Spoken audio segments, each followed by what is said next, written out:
उल्टा चश्मा यूसी में दोस्तों आपका स्वागत है। मैं हूं आपके साथ राशिद ज़हीर। 400 सीटों का नारा आप सुन रहे हैं, लेकिन खबर ये आई है कि 40 सीटें ऐसी हैं जो 2019 में भारतीय जनता पार्टी ने जीती थी। उनका मार्जिन बहुत कम था लोकसभा के मापदंड के मुताबिक। अगर वो सीटें उधर से उधर हो गई तो 272 भी नहीं पकड़ पाएंगे। एक बहुत बड़े पत्रकार हैं, वो बात कह रहे थे कि 303 भी तो आई हैं, 370 भी आ जाएंगी। 303 में और 370 में बड़ा फ़र्क है दोस्तों। 2019 में देशभक्ति का ज्वार चरम पर था। पुलवामा, बालाकोट ये हो चुका था। हर एक आदमी को पाकिस्तान पर गुस्सा था। देशभक्ति का जुनून सर पे था। पाकिस्तान का तो कुछ बिगड़ा नहीं, लेकिन ये ज़रूर हुआ कि विपक्ष की तमाम मेहनतें ज़मींदोज़ हो गईं और भारतीय जनता पार्टी 303 सीटें ले आई। 50 सीटें ऐसी हैं दोस्तों, 40 सीटें गालिबन, जिनका मार्जिन 50,000 से नीचे का है। और 9-10 सीटें तो मुझे ऐसा ध्यान पड़ता है कि जो 2500 से नीचे की थी। मछली शहर उत्तर प्रदेश में 180 वोटों पर ही भारतीय जनता पार्टी जीत गई थी। ये 40 सीटें अगर ऊपर नीचे हो गई तो आंकड़ा 272 पर नहीं पहुंचेगा, इस बात की चिंता है। देखें आप, अखबार लिखता है एनबीटी कि लोकसभा चुनाव में बीजेपी के लिए खतरे की घंटी, ये 40 सीट। वजह भी जान लीजिए। लोकसभा चुनाव में बीजेपी के एनडीए के लिए अब की बार 400 पार का नारा दिया गया है। पार्टी ने खुद के लिए 370 से अधिक सीटें जीतने का लक्ष्य रखा है। 370 भी ऐसा लेकर आए जो कश्मीर को थोड़ा सा आप लोग महसूस करें कि हमने क्या कर दिखाया है। बहुत बड़ा काम कर दिखाया है। 1.5-2 साल से लोगों को रोटी के लिए मोहताज कर दिया। इंटरनेट बंद कर दिया गया। इस गली से दूसरी गली नहीं जा सकते थे, ये काम किया था। 370 और 35 से तो ख़त्म कर चुका था पुराना हमारा सत्ता दल। उन लोगों ने कहा कि ये सिर्फ नाम का बचा है, सब कुछ ख़त्म कर दिया गया था। बल्कि अंतर्राष्ट्रीय पैमाने पर हमें एक डिफेंस करने का मौका मिलता था कि हमने उन बातों को पूरा किया है। हालांकि उसको ख़त्म कर चुके थे लगभग व्यवहारिक रूप से, वो एक अलग मसला है। लेकिन आप लोगों में से एक वर्ग को तो असल में पूरा लॉलीपॉप दे दिया गया था। देखिए 370 ख़त्म कर दिया है। और यहाँ का अंधभक्त जिसकी जेब में नई दाने अम्मा चली भुनाने, वो कहता था मैं शादी करूँगा, वो फ़कीर वहाँ जान पहुँच नहीं पाया है। 2 साल पहले का आंकड़ा बताऊँ, बेनामे रजिस्ट्री नहीं हो पाए, 2 हुई थी पूरे साल में। वहाँ की लड़की की शादी करने की तो बात दूर, यहाँ पर रोटी के मसले बढ़ गए। चलिए अपने आ जाते हैं वहीं लोकसभा में जो आप सुनते हैं। तो 2019 के लोकसभा चुनाव में बीजेपी का 40 सीटों पर जीत का मार्जिन 50,000 वोट से कम था। लिखता यह है अखबार के बीजेपी के 2019 में 330 में से 40 सीटों का अंतर 50,000 से कम था। बीजेपी ने यूपी में 14 सीटें हासिल की थी। 50,000 से कम मतों से जीत हासिल हुई थी। लोकसभा सीट के हिसाब से इस मार्जिन से जीत सुरक्षित नहीं मानी जाती। 25 लाख 50 लाख का वोट होता है, 50,000 कोई मसला नहीं होता, वो इधर से उधर हो जाता है। अखबार ने वही तीनों दोबारा से बात लिख दी है, लेकिन मैं आपको सिर्फ वो बता रहा हूँ, घट जाएंगी 40 सीट। इस बार यदि इन 40 सीटों पर अगर विपक्ष की रणनीति कारगर साबित हो गई तो बीजेपी का आंकड़ा 303 से सीधे नीचे घटकर 263 पर आ सकता है। बहुमत के जादुई आंकड़े 272 से कम।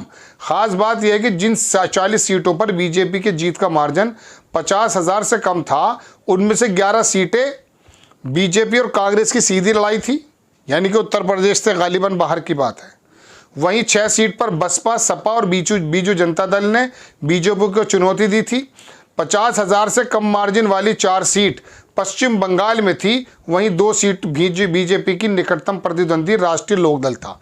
राष्ट्रीय लोकदल तो साथ में है, लेकिन मायावती जी अगर काम कर जाती तो शायद उनका वर्चस्व भी 2024 के बाद बाकी रहता, जो अब रहने वाला नहीं है। वो संसदीय सीट कौन सी? मछली शहर 170-80 सीट वोटों से जीती थी सिर्फ ये। खूंटी, चमराजनगर, वर्धमान, दुर्गापुर, मेरठ, मुजफ्फरनगर, कांकेर। मुजफ्फरनगर में अजीत सिंह को हराया था संजीव बालियान ने 5-6 हज़ार वोटों का।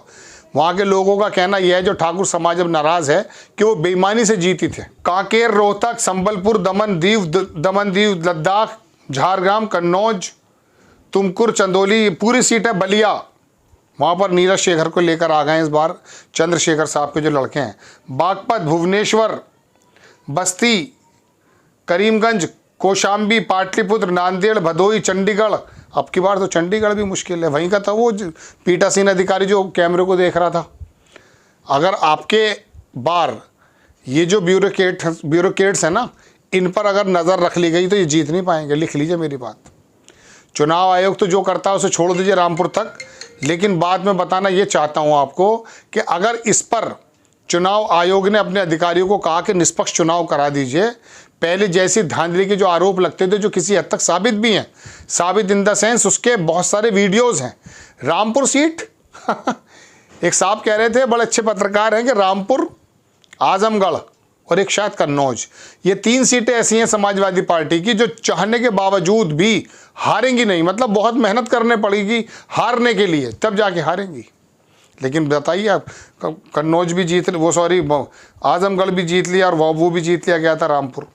यूपी में 14 सीटों पर करीबी जीत, बीजेपी के लिए खतरे वाली 40 में से 14 सीटें यूपी में हैं। मछली शहर संसदीय आ गया, ये मछली शहर संसदीय सीट पर 181 वोटों से जीत हासिल की थी।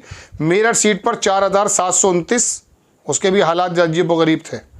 वोट से जीत। मुजफ्फरनगर की आ गया 6526। अब की बार तो संजीव बालियान के हालात ख़राब हैं। वहाँ सरदाना सीट पर सारे ठाकुर इकट्ठा हो गए। खूंटी सीट पर 1445। कर्नाटक में तो हालात ही ख़राब हैं। चामराजनगर सीट पर बीजेपी को 1817 सीटों से मिली थी, इसे भी मान लीजिए गई। हरियाणा के तो पूरी 7 सीटें जानी लगभग। 10 में से 7 सीटों पे दिक्कत है। 6 लोगों को तो उनको टिकट दिया जो बाहर से दूसरी पार्टी से आए। भारतीय जनता पार्टी के पास अपने कैंडिडेट भी नहीं है वहाँ पर। रोहतक में 7500, पश्चिम बंगाल की 4 सीट शामिल हैं। और अब की बार तो ममता बनर्जी भी बहुत ज़बरदस्त तरीके से आ गई हैं मैदान में। तो दोस्तों ये 40 सीट अगर घट गई तो 272 नहीं आएंगे, 400 का पहाड़ा पढ़ाया जा रहा है। परसेप्शन ऐसा बनाया जा रहा है कि राज ठाकरे के बस की 1% वोट भी दिलाना नहीं है, लेकिन साथ में ले आए ताकि पता चले कि देखो मराठा मानुष भी हमारे साथ है। हालात वहाँ भी बहुत नाजुक हैं। ईजिली शिवसेना, कांग्रेस और एनसीपी का टिकट डिस्ट्रीब्यूशन बहुत आराम से हो गया है और वहाँ पर जूतम पेजार हो रही है। बिहार के अंदर अभी तक मामले ख़राब हैं। तो दोस्तों ये 40 सीटों पे अगर ऊपर नीचे हो जाता है, अब के तो दूसरा मसला है, कर्नाटक में वो जीत नहीं मिल रही है, तेलंगाना में जीत नहीं मिल रही है, बिहार में वो जीत नहीं मिल रही है, महाराष्ट्र में वो जीत नहीं मिल रही है। ये तो कम मार्जिन से जीती गई थी, ये तो इसमें से तो 50% मान लीजिए गई हाथ से, और बाकी जो 4 स्टेट का मैंने नाम लिया है यहीं पर ख़त्म हो जाएगी बात।